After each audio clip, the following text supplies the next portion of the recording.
folks. I'm the Creepy Kentuckian. I'm Uncle Bill. Hi. Happy Halloween to all you motherfuckers. Happy Halloween. Halloween. Halloween. Happy Halloween. It's fucking Halloween.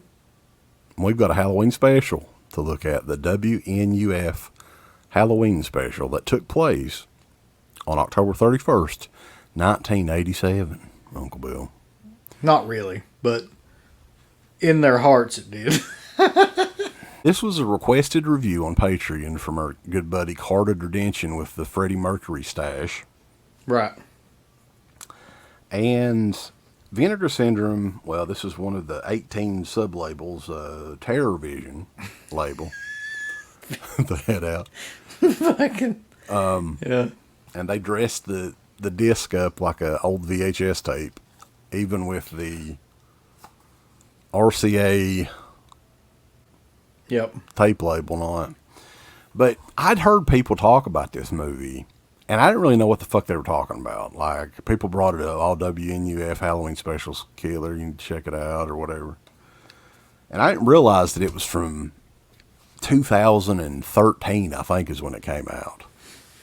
Yeah, that kind of blew my mind too. Like, and I was like you, I only ever heard people just mention it in passing, and I never really understood what it was. Like, I kind of got the idea that it was a parody of some kind, but like I didn't put two and two together and never really watched it until recently. It's very well done parody of a local TV station on Halloween night in the 80s. The director is Chris DiMartino, and I don't know if he's done anything else after this. And that the guy from Rat? No, that's the bass player from Rat. That's Warren DeMartini or something like that.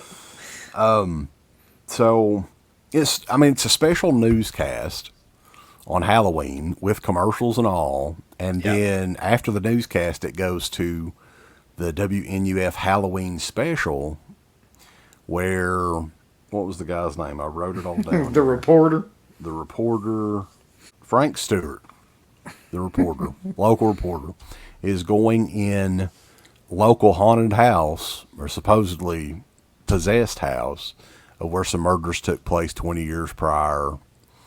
And, he's out there in front of the house for a lot of it. And the majority of it is just kind of bullshit news stuff where you're going back and forth with, the people in front of the house, talking to the people, to commercials, like infomercial type stuff. I mean, it's just like a newscast, like from that time period when we were growing up. And for that, like, I'll give this guy like a lot of credit, because like it switches back and forth from like a local news channel where they would, take breaks and go to commercials and things like that. And those commercials are like, I was actually sitting there watching them, like having fucking flashbacks to real commercials that used to be on when I was a kid. Mm-hmm. They're so like accurate to that time period. This guy had to go through like footage and tapes and stuff just to see what like commercials they had on in the 80s at that time period. And they've got a segment on here about how they aged the movie, which is a lot simpler than you think it would be. So, and if you watch it like legit, if you didn't tell anybody, you would think for sure this was from, this was at least sometime in the late 80s, early 90s. But what they did is they finished the movie and had it all edited together and ran it through 3 different passes. So it's a 3rd generation tape through a VCR. So that kind of gave it that effect. Which is pretty amazing. Like the way that it looks, looks legitimately like old tapes, VHS tapes that I've seen. Yeah, even the graphics and stuff like that. Yeah, even the actors, like the way that the actors look and act and everything is pretty like dead on to that time period too. So, I mean, like I said, it goes at a snail's pace. I mean, this is like an hour and 30 minutes, I think, or close to an hour and 30 minutes. And eventually you meet up with, and I think this was a takeoff on the Warrens, right? Because this was right when The Conjuring was I think it was the first Conjuring movie was coming out, or was I mean, that would already make out. sense, yeah. So it was Lewis and Claire Berger. And the funniest part of it, and I noticed this from the beginning, I just thought this was goofy. So another partner in the psychic group was their cat Shadow, Uncle Bill. Right. And it was this gray cat that looked like it was scared to death there in front of these people. And it was like, What's going on? Yeah, man. yeah. So they do a walkthrough in the house and, you know, shit happens from there. And it all kind of, without giving it away, I'm not going to give it does have almost like a twist at the end where you're like, oh, okay. They threw a hint out there earlier on in the broadcast. So that was kind of cool. And like you said, the look of the movie, the way that they put it all together, the infomercial or the commercials themselves were really fun to watch. Now they played a couple of them over again a few times. But yeah, I mean, it's the perfect, like, it's not a movie though, No. but it's the perfect, you know, if you're having a Halloween party or something, put it on. It's cool to watch in the background. It does look like something from back in the day that would have played on like a local TV channel. It's the weirdest thing though, because like I think the movie part of it, or the whatever you want to call that, the wraparound story is actually the weakest part of the whole film. Because like, I mean, you've seen stuff like that a million different times, really, like the way that they did that. But the strongest part of the film is everything in between that. So the question you got to ask yourself though is like, how long can you stand to watch like parody commercials and things like that before it gets old? Because that's really what the whole thing is. I mean, Yeah, there's a little bit too much of that, I think. And it's a gimmick movie, man. They could have gotten away with doing an hour, cutting 25 minutes out of it, and it would have been way better. I think they had too much of the commercial stuff. And evidently they recorded even more commercials that didn't get used, and they've got them on this disc as bonus. And it's a bonus, baby.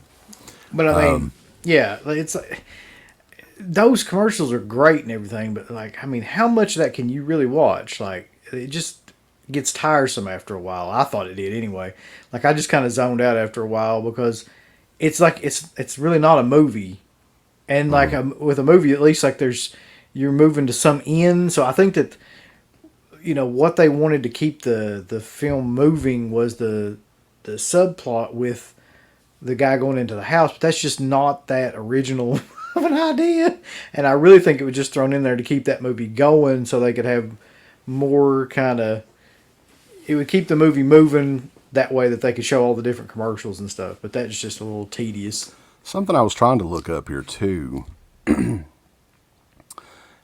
This station and everything was based on a legit local TV station that did shit like this back in the I mean, 80s. I bet there was 100 of them that did stuff like that. Yeah. I think the name of the station is something like WNVF or something like that.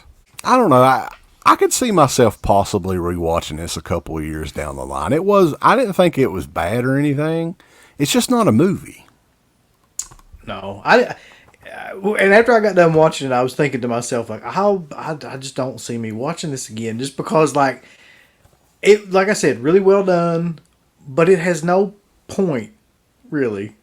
Like, it's just, if you enjoyed, like, watching those parodies, like those commercials, that would be it. And, like, I get it. Like, I got it for the first 20 minutes, and then I kind of got, like, bored with the idea. So, I don't know. It just didn't blow my fucking mind or anything. It really didn't. Yeah, but that is the WNUF Halloween Special. If you grew up in the 80s, it is worth a watch. I think it's on Shudder, right?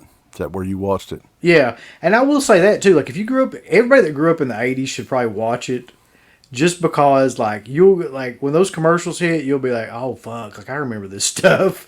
Like, I can totally, like, remember some of that, the way they used to do commercials like that. So in that way, it's pretty cool. Yeah. But that is it. And again, this was requested from our buddy Carter Derdention on Patreon. We appreciate your support and all that good stuff. And we hope all of yous have a happy Halloween. Ain't that right, Uncle Bill? I hope you have the happiest of Halloweens. Get you a pumpkin and carve that shit. I got a big motherfucker back there I want to carve. It looks like a big old tomato. Does it? It does from this angle. It does, doesn't it? It looks like a big It tomato. does. We got you a big tomato in there to carve. Oh, fuck. So until next time, I'm the Creepy Kentuckian. I'm Uncle Bill. And we'll catch you on November 1st over at DEADPIT.com. Give us the thumbs up. Up your butt. Like, subscribe. And if you subscribe, here's something else you can do. Once you subscribe, you can click the bell notification, right? And it'll notify you anytime that Dead Pit puts up new shit. Or don't. I really don't give a if you do or I not. want you to. I want you to. I don't care. Let's keep our community growing here on No, YouTube. I don't like it. I don't want you to do nothing. Listen, they need to do that, pal. No, don't you Yeah. dare touch it. Thumbs up, subscribe, and click that bell. Thank you to all of our supporters on Patreon. Deadpit on Patreon.com is the only place to check out a complete archive of the old Dead Pit radio shows all the way back from 2005 on, in addition to the midweek shows and fan commentaries, exclusive podcasts, and much more. Dead Pit on Patreon.com if you're interested. Tiers start at only $1.